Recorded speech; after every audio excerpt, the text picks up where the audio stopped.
So let's look at this problem. Want to find and classify all relative extrema of a given function. Okay. So relative extrema, what does that mean? So if this is my function f, so if you are at here, you can see that locally this value is larger than all other values. So this would be a we call local maximum or relative maximum. Okay, and this value here, if you compare this value to its neighbors, you can see that this is also a relative max or local max. Okay, so people use this interchangeably. Okay, so apparently if you look at globally, like the entire graph, you can see that this point gives you the absolute maximum value. So this is not a absolute max because this value is smaller than values over here on this top, but locally it is a value that's larger than its neighbors. Same here, but globally it is not. So for this point, it is a relative max. It is also a absolute maximum. Okay, absolute meaning global. Okay. So here we want to find all the relative max as well as relative mean. So this would be a local mean, or you call this relative mean. Okay, so that's what we're looking for. And an observation here is, you can see that if you have a local maximum, let's call this point A. If A gives you a local maximum, what does that mean? That means the function needs to be increasing before A. What does that mean? So that means f prime needs to be positive before A, right? Increasing f prime positive. After A,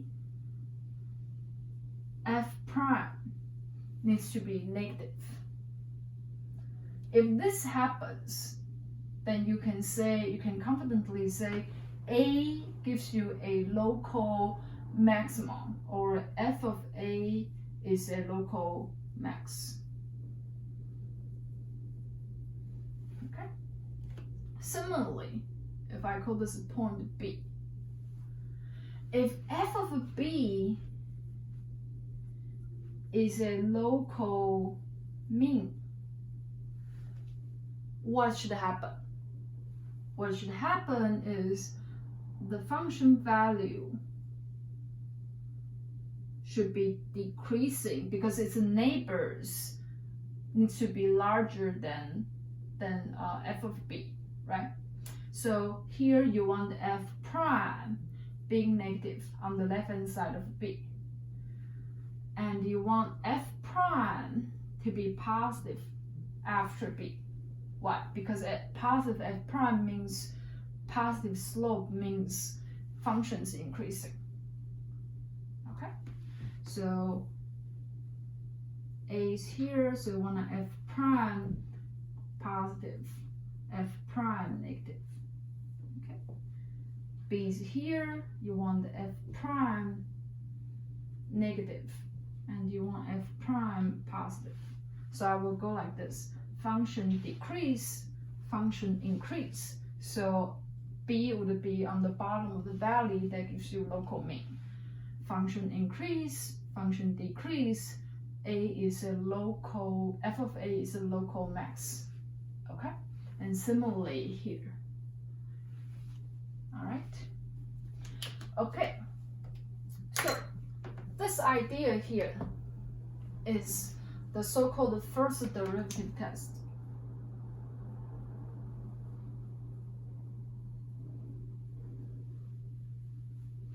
You use the first derivative to test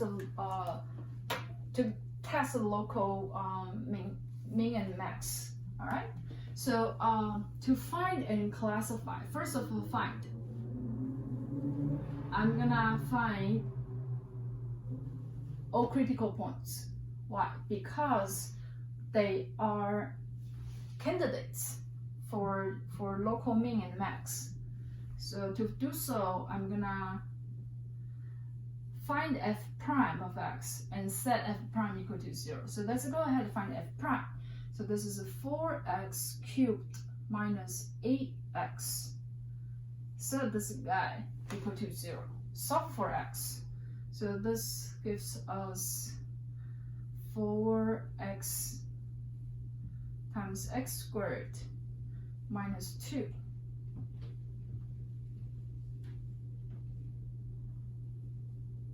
Equal to 0. Okay? And I can break this up. So this is x squared minus root 2 squared. So here I have 4x times x minus root 2 times x plus root 2 equal to 0. Okay? So what does that mean? This means either x equal to 0 or x equal to root 2 or x equal to negative root 2. Okay? These are my critical points. Now let's draw a real line and mark the critical points. So 0, root 2, and minus root 2. Okay? Now I want to find the sign of f prime. Okay? So meaning I want to know f prime is being positive or negative on each of these subintervals. Okay? Oh, I have a capital F, so I should say capital F prime. Okay. So I can use this to help me find the sign of f prime. This is my f prime. So this is my f prime. Okay. All right.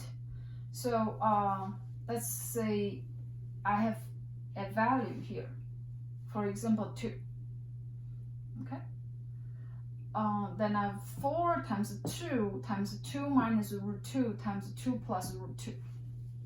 Okay, so I know 2 is bigger than root 2 because I'm using a point on the right hand side of 2. If you don't like 2, you can choose 10 to make sure you're good. Okay, I just wanna choose a point on this part of the interval. So 4 times 2. So I only care about the sign, whether it's a positive or negative. So positive times positive, because it's 2. I use 2 as an example. You don't have to use 2. You can just use any number. Okay? So positive, because 2 minus root 2 is positive. 2 plus root 2 is also positive. So positive times positive times positive times positive. What do you say about f prime? So f prime is positive over here. Okay. Now I want to look at f prime for this subinterval. Okay. So you can pick again a point in this subinterval for your convenience, but you don't have to. Okay, just an example. All right. So now I wanna make sure that I know the sign of each of this factor here. So 1 would be positive because it's on the right hand side of 0. Now 1 minus root 2, because it's on the left hand side of root 2, so 1 minus root 2 would be negative. Okay? 1 plus root 2 would be positive. So now, any point in the subinterval, I have positive times positive times negative times positive. So altogether, f prime is negative. Okay? Now let's pick a point in this subinterval. Let's say -1. Okay? So now this point is on the left hand side of both 0 and root 2. So -1, that's a negative. -1 minus root 2, again negative. -1 plus root 2, because it's on the right hand side of negative root 2, so this is positive. Alright. Okay, so then let's look together again.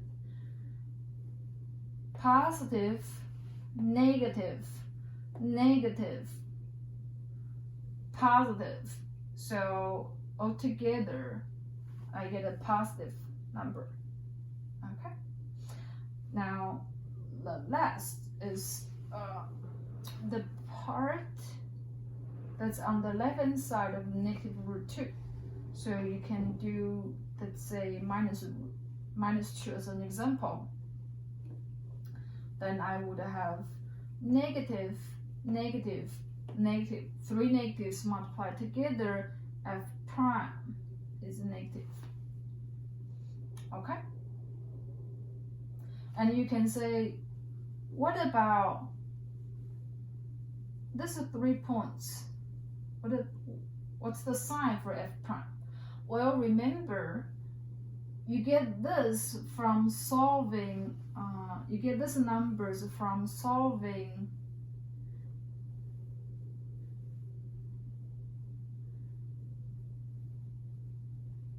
f prime equal to 0. So these are the points that separate positive f prime from negative f prime. Okay? All right. So based on what we discussed here, f prime is decreasing before -2. Let me erase the values for test numbers. Otherwise, it's a little confusing. Okay, too many numbers on the board. I don't need them. I just need them for a little bit. Okay, so before -2, f prime is decreasing because f prime is negative, so function is decreasing. After root 2, f prime is positive, so function is increasing. After 0, f prime is negative, so function is decreasing. After root 2, f prime is positive, so function is increasing. Okay, so now with this, you can tell this will give you local mean, this will give you local max, and this will give you a local mean. So find and classify local extremum. So f of 0, that's start from the left. F of minus root 2. You gotta evaluate this number. So that's minus root 2 to the power 4 minus 4 times negative root 2 to the power 2 plus 2. So this is 4 minus 8 plus 2. This is -6. Is a relative minimum. Okay? Because we know that the function has a local behavior like this. So f of -2, negative root 2 would be a local minimum. Similarly, let me erase this.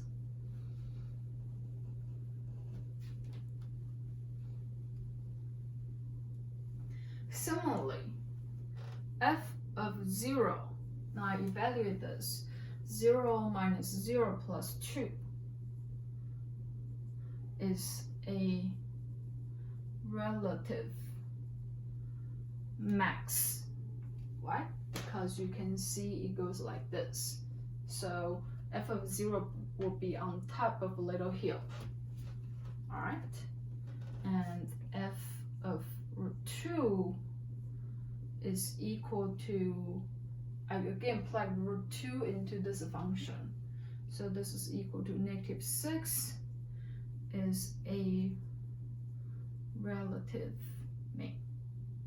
Okay, so I found the values, fine, okay, and I classify what they are. And here I used this so-called first derivative test, because I used the information of the first derivative to help us to classify the relative extremum.